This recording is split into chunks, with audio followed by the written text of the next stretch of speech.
The deepest truth of financial history is that fate is rarely random. It is simply mathematics expressed through collective psychology. Every generation believes it's smarter than the last, and every generation proves itself wrong.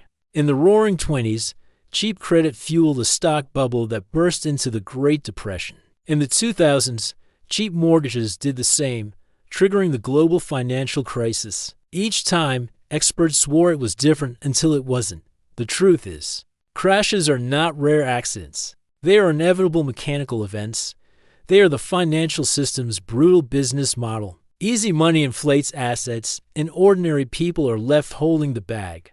We stand at the precipice of a crisis anticipated for late 2026 or early 2027.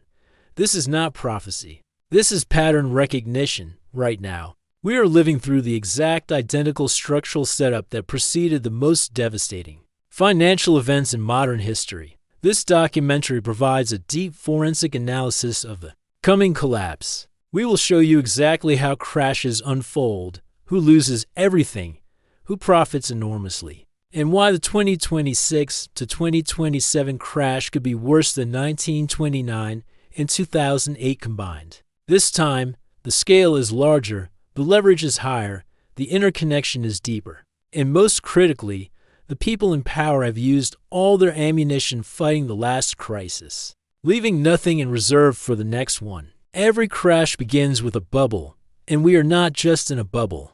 We are in the largest everything bubble in human history. It's a systemic risk defined by the simultaneous inflation of three major asset classes: stocks, real estate, and government bonds are all at historically dangerous levels. The stock market is operating at levels disconnected from any reasonable long-term fundamentals. The 2026 setup isn't just similar to previous crashes. The underlying mechanics, leverage, belief, and the speed of collapse are identical. The Great Depression was triggered by the 1929 stock market crash, a crisis of excessive leverage. In the Roaring '20s, stock prices soared for 100% between 1924 and 1929. Ordinary Americans bought shares on margin, borrowing up to 90% of the cost with only 10% down. Margin debt reached 10% of GDP. The collective belief was that crashes were impossible, famously declared as a permanently high plateau. When the trigger hit Black Tuesday, October 29, 1929, panic selling forced liquidations, wiping out billions and shattering trust. The market fell 89% over 3 years. The 2008 Great Recession repeated the 1929 playbook, just swapping one asset class for another. Cheap mortgages and subprime lending fueled a housing market that doubled between 2000 and 2006. Mortgage debt reached 100% of GDP. Everyone was leveraged with toxic securities. The lie this time was that housing never falls nationally. Subprime mortgages defaulted. The cascade began, and the S&P fell 57% in 6 months. Banks that caused the disaster were declared too big to fail and were rescued with massive taxpayer bailouts while families lost their homes and savings. The 2026 setup involves the same structural components. We have the everything bubble. Stocks, bonds, and real estate are all at simultaneous record valuations. Corporate debt, consumer debt, and government debt are all at record highs. The delusion now is that the Fed won't let markets crash. This is the modern version of the permanently high plateau. The ultimate reason the coming crash will be worse is the policy exhaustion of the Federal Reserve and the sovereign state. The fixes used in 1929 and 2008 no longer work because the last crisis consumed all the available policy ammunition. In 2008, the Fed cut interest rates from over 5% down to zero. It also launched quantitative easing, expanding its balance sheet from $800 billion to $4 trillion. The government could easily borrow for bailouts because debt was only 67% of GDP. Today, the Fed is cornered between inflation and default. They cannot cut rates to zero because inflation remains elevated. They are trapped. They can't print unlimited money because they already did that between 2020 and 2022, injecting trillions and causing the worst inflation in 40 years. The Fed is stuck in the financial repression trap. keeping interest rates pinned near zero, almost always below inflation, to silently erode the debt burden. This punishes savers and forces them into risky assets just to try to stay even. This strategy works as a silent tax to pay off government debt, but it guarantees that the public remains collateral for the system. With $36 trillion in debt and a debt-to-GDP ratio of 125%, the U.S. government can't borrow the trillions needed to bail out failing banks and corporations. Without risking a catastrophic spike in interest costs or a crisis of confidence in its own credit, the government now faces a dilemma with no easy exit. Cutting spending will cause a massive recession. Raising taxes will kill economic activity and prompt social unrest. Inflating away the debt through printing will accelerate currency destruction. When nations cannot pay, they lose sovereignty to creditors. Mexico's 1980 to default and Argentina's debt cycles demonstrate the brutal IMF playbook. Loans come with brutal conditions: cut public spending, freeze wages, devalue currency. The rescue is rarely about the people, it's about protecting the creditors. When the U.S. government can no longer borrow, it faces the same inevitable loss of control. The underlying cause of a crash is always excessive valuation and leverage. The trigger is simply the pin pulled on the existing financial dynamite. There are multiple candidates, but three scenarios stand out as the most likely triggers. Trigger 1: commercial real estate collapse. This is the most likely starting point. The CRE market faces a fundamental structural crisis amplified by work-from-home trends and sharply rising interest rates. Over $1 trillion in CRE mortgages is maturing in 2025 and 2026, requiring refinancing at interest rates 3 times higher than their issuance rates. Major institutional players like Brookfield and Blackstone have already seen defaults begin. The loan maturities alone are projected to be around $957 billion in 2025. This wave of defaults will destroy regional banks that hold massive portfolios of these loans. Right now, office buildings across America are 40 to 50% vacant. It's a shocking number. Companies that once leased 5 floors now only need 2. This isn't temporary. It's a permanent shift. Remote work isn't going back to 2019 levels. Here is the problem: these buildings were financed with mortgages at a low 3% interest rate. Those mortgages are maturing now and have to be refinanced at today's rates, which are closer to 7 or 8%. Suddenly, a building that was making just enough money to cover its debt is now bankrupt. The math simply doesn't work. So, what are building owners doing? They're walking away. Even huge players like Brookfield Asset Management, one of the largest real estate owners in the world, defaulted onto major Los Angeles office towers in 2023. They just stopped paying. It wasn't because Brookfield was in trouble. It was because those specific buildings were worth less than their mortgages. It's an economically rational decision to default. This brings us to the first potential trigger for a crisis: regional banks. These banks have massive exposure to commercial real estate. We're talking 20 to 40% of their entire loan books. When these real estate loans start to default, the banks have to recognize those losses. These losses eat away at their capital, and when a bank's capital falls below the legal minimum, regulators step in and shut them down. We've already seen the beginning of this. Silicon Valley Bank collapsed in March 2023. Signature Bank failed the same week, and First Republic followed in May. If these commercial real estate defaults continue to cascade through 2025 and 2026, we could see 50 to 100 regional bank failures. And as we know, bank failures trigger panic. The second trigger is a corporate debt crisis. We have a perfect storm brewing. High corporate debt, a history of leveraged buyouts, cheap borrowing during the pandemic, and now, soaring interest rates. Corporations that borrowed at near zero rates are now facing a refinancing cliff. They have to refinance at 7 or 8%, which will lead to a wave of major corporate bankruptcies. This could collapse the high-yield bond market. Imagine if a Fortune 500 company defaults on its bonds. The contagion would be immediate. Bond investors would panic, selling off other corporate bonds, causing yields to spike. Borrowing would become impossible for companies that need to refinance. more defaults would follow. This is exactly how the 2008 crisis spread after Lehman Brothers failed and credit markets froze. The third trigger is a geopolitical shock or a black swan event, something totally unexpected. We saw this with the pandemic in March 2020. Any major shock that creates massive uncertainty, like a conflict over Taiwan, a disruption to Middle East oil supplies, or a contested U.S. election, could trigger a global flight to safety. This forces a massive liquidation of assets across all markets. Once one of these triggers is pulled, the collapse tends to follow a predictable, brutal five-phase pattern based on the blueprints of 1929 and 2008. Phase 1 is the initial shock, which could happen between mid-2025 and early 2026. A major bank fails, a big corporation defaults, or a geopolitical shock hits. Markets drop 10 to 15% in just a few days. Investors are surprised, but not yet panicked. Think back to 1929, after Black Thursday. The market actually recovered for a week. The people who sold felt foolish. But then, the real crash began. In 2008, the initial shock was the collapse of Bear Stearns in March.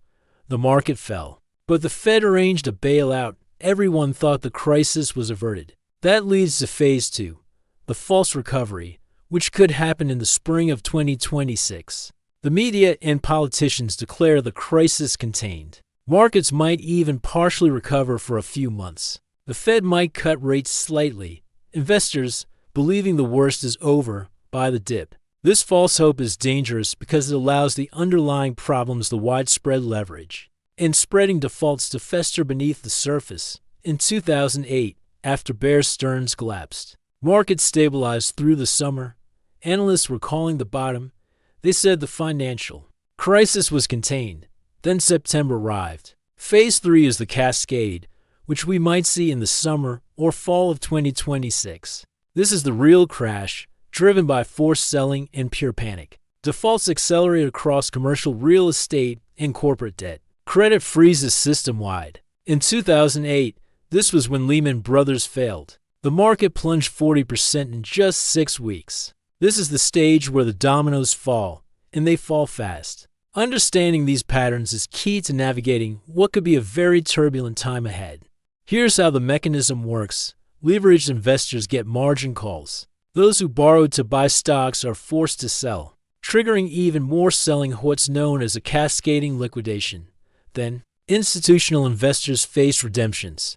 Think mutual funds, hedge funds, pension funds. When their assets fall, investors demand their money back. To get that cash, the funds have to sell stocks, adding even more selling pressure to the market. Algorithmic trading just amplifies the whole decline. High-frequency trading algorithms see prices falling and they accelerate the selling. Stop loss orders get triggered all over the place. Then, circuit breakers halt trading, which only creates more panic for when trading finally resumes. Suddenly, liquidity disappears. When everyone is selling and no one is buying, there are simply no bids. Stocks can gap down 10, 20, even 30% because there's no buyer at any reasonable price. At this point, the market isn't just declining, it's collapsing. Next, the credit markets freeze. When stock prices are plummeting and panic is widespread, banks stop lending. Why would they lend money when borrowers might go bankrupt tomorrow? With credit frozen, companies that need to refinance their debt can't. They default. The banks that lent them money take losses, and the cycle just accelerates. The 2026 cascade could last 12 to 18 months, resulting in a staggering 50 to 70% decline from peak to trough. That's about $30 trillion in market value just wiped out. Consumers feel poor, so they cut spending. Companies lose revenue, so they lay off workers. Unemployment shoots up from 4% to 9 or 10%. Those laid off workers cut their spending even further, causing more companies to lose revenue and leading to more layoffs. This is the dangerous feedback loop that turns a market crash into a full-blown economic depression. Phase 4 is the panic bottom, likely from late 2026 to mid-2027. This is the point of maximum fear. Unemployment could hit 10% or higher. We could see multiple bank failures. This is the moment when massive government intervention begins. The Fed will cut rates to zero if they can, and Congress will pass emergency stimulus packages. It's a time of maximum fear, but also maximum opportunity. In 1929, the panic bottom was in July 1932. The Dow was at 41, down 89%. Unemployment hit 25%, and banks were failing by the hundreds. In 2008, the panic bottom was March 2009. The S&P was at 666, down 57%. Unemployment was at 10%. And major banks were insolvent, needing a government bailout. Phase 5 is the slow recovery from late 2027 to 2030 and beyond. Government intervention stabilizes the markets, and the economy slowly recovers. Unemployment falls, however. Stocks might not reach their 2025 peak levels again until 2032 or even later. The recovery could take 5 to 10 years, maybe longer, because our policy tools are exhausted. In 1933, Roosevelt launched the New Deal. He created jobs, reformed banking, and restored confidence. But the recovery from 1929 took a decade. Stocks didn't hit their 1929 levels again until 1954, a full 25 years later. In 2008, the government bailed out the banks. The Fed printed $3 trillion, and Congress passed stimulus. The recovery was faster. Stocks reached new highs by 2013, just 4 years later. In 2026 to 2027, the government will intervene again, but the scale will be much larger. The Fed will cut rates to zero. Congress will pass multi-trillion-dollar stimulus.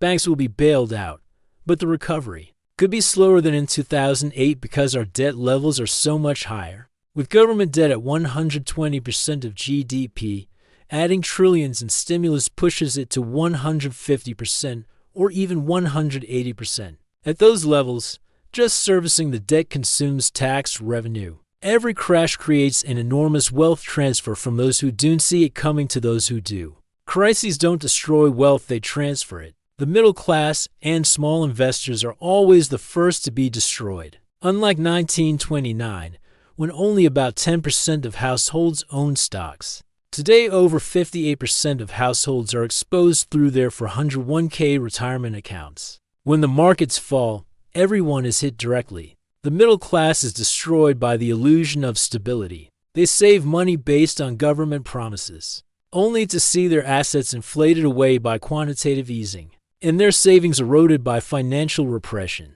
They are fully invested and fully leveraged, making them vulnerable to margin calls and sudden losses. In 2026, middle-class families with 401ks will watch them fall 50 to 70%. Small business owners go bankrupt. When consumers stop spending, businesses lose revenue. They can't pay rent, can't pay employees. They close. In 2008, 170,000 small businesses closed. In 2026, the number could be higher. Restaurants, retail stores, service businesses gone. Owners lose everything, their businesses, their savings, and often their homes used as collateral for business loans. Leveraged investors are wiped out. Anyone who borrowed to invest margin debt, mortgages to buy rental properties faces margin calls and forced liquidation at the worst prices. They don't just lose their investment, they lose more than they invested because they're in debt. Bankruptcy, destroyed credit, decades to recover. Every crash makes someone very rich. The same playbook used in the past will create the next generation of billionaires in 2026. In 1929, Joseph Kennedy shorted stocks and emerged $50 million richer. Bernard Baruch held cash and gold, bought assets at depression prices, and grew wealthier. In 2008, John Paulson made $20 billion betting against subprime mortgages. Warren Buffett made billions buying Goldman Sachs and Bank of America at crisis prices. The rich who survive and thrive are those who sold before, shorted during, and bought at the bottom. They have cash, gold, and access to capital and information. It is not theft, but understanding the cycle. Assets don't vanish in a crisis. They change hands, usually moving upward to those with liquidity. Cash holders profit, the investors who sold stocks. before the crash and held cash or treasury bills preserve capital while others lose half. Then at the bottom, when everyone else is panicking, they deploy that cash. They buy stocks at 40 cents on the dollar. They buy real estate foreclosed at 50% of peak value. Warren Buffett held $325 billion in cash in 2024. When the crash comes, he could make $100 billion or more. Short sellers profit. Investors who bet against overvalued stocks or sectors, commercial real estate, regional banks, over-leveraged corporations. If you short a bank stock at $50 and it falls to $5, you make $45 per share. Hedge funds building these positions now will make billions. Gold holders profit. In 2008, gold went from $800 to $1,900, a 137% gain. In 2026, gold could go from $2,700 to $5,000 or higher, because when the crash comes and the Fed prints money, massive stimulus devalues the dollar. Gold, which cannot be printed, appreciates. Distressed debt buyers profit. When companies go bankrupt, their debt trades at 10 to 30 cents on the dollar. Vulture funds buy this debt, wait for restructuring, and collect 50 to 100 cents. A $100 million investment becomes $300 million. Real estate investors who have cash profit. When foreclosures spike, properties sell at auction for 40 to 60% of value. Investors with cash buy entire portfolios, rent them out, wait for the market to recover, and sell at huge profits. Blackstone did this from 2009 to 2012. Bought 80,000 homes at crash prices, made billions. This is the wealth transfer from the middle class that holds stocks and homes through the crash to the elite investors who sold before, shorted during, and bought at the bottom. It's not theft. It's not illegal. It's understanding the cycle. This is not financial advice, but a look at pattern recognition. Survival strategies based on what worked in 1929 and 2008 suggest a few key moves. First, reduce your stock exposure. If you're fully invested, consider bringing it down to 50% or 60%. The rest? Hold it in cash or short-duration treasury bills. Cash is your dry powder, giving you the power to buy when asset prices are low after a crash. Second, hold hard assets, a small portion of your portfolio, say 5% to 10%. In physical gold or gold ETFs could be wise. When a crash forces the Fed to print more money, gold, the classic hedge against inflation and geopolitical risk, is likely to surge. Third, identify quality. Make a watch list of solid companies like Apple, Microsoft, Visa, and Johnson & Johnson, companies with strong balance sheets and low debt. If a crash happens and these stocks drop by 50% or more, that could be your moment to buy. Fourth, protect your income. Cut down personal debt and build up a solid emergency fund. Making yourself indispensable at work can help protect you from layoffs. In a system built on debt, reducing your own is a powerful form of self-defense. Fifth, psychological readiness. This is the toughest part. It's not just about strategy. It's about having the courage to act when fear is at its peak. Buying stocks in March 2009 felt like madness, but that's when fortunes were made. Prepare your mind now so you can be decisive when panic sets in. Keep an eye on the indicators. The warning signs are already visible. Watch commercial real estate defaults, regional bank stocks, and high-yield bond spreads. The yield curve uninverting, expected around September 2024, has historically been a recession signal. When these signs get worse, it's time to be defensive. A crash is coming because the system can't handle infinite debt and delusion. The pattern is repeating. The bubble is inflated, leverage is extreme, and everyone believes it will last forever. We're just waiting for the trigger. When it comes, a 5-phase pattern will unfold: initial shock, false recovery, cascade, panic bottom, and a slow recovery. This will be a massive wealth transfer from the unprepared to the prepared. Lives will be impacted, but fortunes will also be made. In 10 years, experts will wonder why no one saw it coming. Even though the pattern was clear: the Great Depression, the 2008 financial crisis, and the coming crash of 2026 to 2027. 3 times, same pattern, same sequence, same wealth transfer. The only question is, will you see it coming or learn the hard way? History shows that those who understand the pattern not only survive, but profit. Those who ignore it risk losing everything.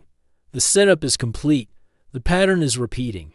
The crash is coming. What you do with this information will decide which side of the wealth transfer you end up on. Thanks for watching.